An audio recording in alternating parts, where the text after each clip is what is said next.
by their captors. Ironsi and Fajui took the brunt of the beatings. As the beatings continued, the captors interrogated Ironsi about his knowledge of the January coup and the whereabouts of the men who had been killed in January. After denying any involvement in the January coup, Ironsi switched off and endured the blows that were being rained down on him. The captives were loaded into a Land Rover and driven off in a convoy that included 2 other vehicles. Major Danjuma did not accompany the convoy, but instead departed for Lagos. Present in the convoy were Lieutenant William Walby, Garba Duba, Titus Newman, Abdullah Sheleng, Warrant Officer I. Baka, Sergeant Tijani, and Regimental Sergeant Major Husseini Fage.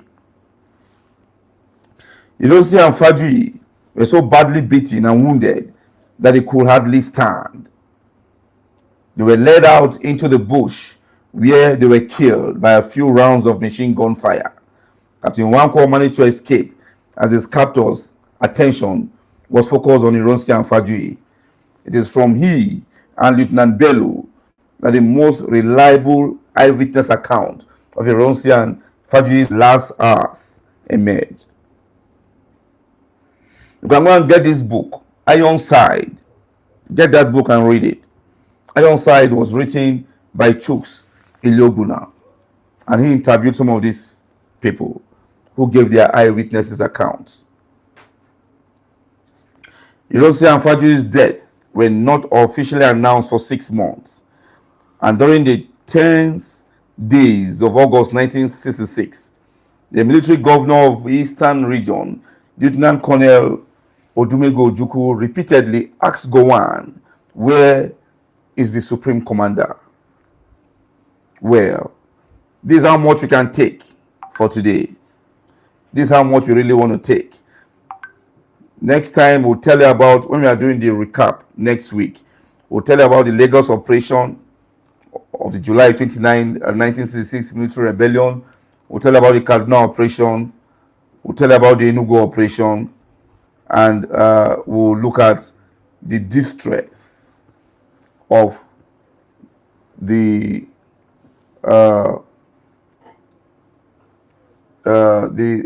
distress of the second in command to General Agoyin Ronsi, that is the chairman of the Supreme, should I say the vice chairman of the Supreme Military Council, Brigadier General Babafemi Ogundipe. His trivials. We'll tell you all about that, and we'll now look at the consequences of the July 29 mutiny. Collapse of discipline. Yes, in 1966. How northern soldiers went on rampage. The killing was just too much. That's why youthful exuberance is not a good thing, because a lot of the northern officers regretted their actions because they were young men. Some of them, didn't even know what was happening, but some of them killed their friends and they regretted it. But thank God that at the end of this whole thing, Nigeria became one again. There was the outbreak of the Nigeria Civil War in 1967. Some people termed it the Brothers' War, Nigeria and Biafra.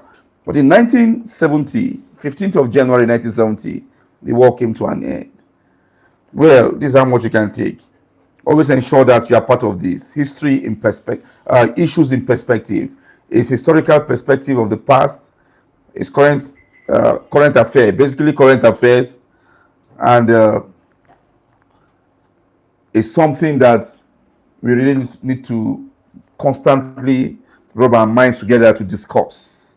We need to discuss our past regularly, and then we'll see how our future will be like. My name is Mbum Ferdinand. This is a production of History Desk TV, and we have come to stay. And I believe that we'll do these things together regularly. Thank you.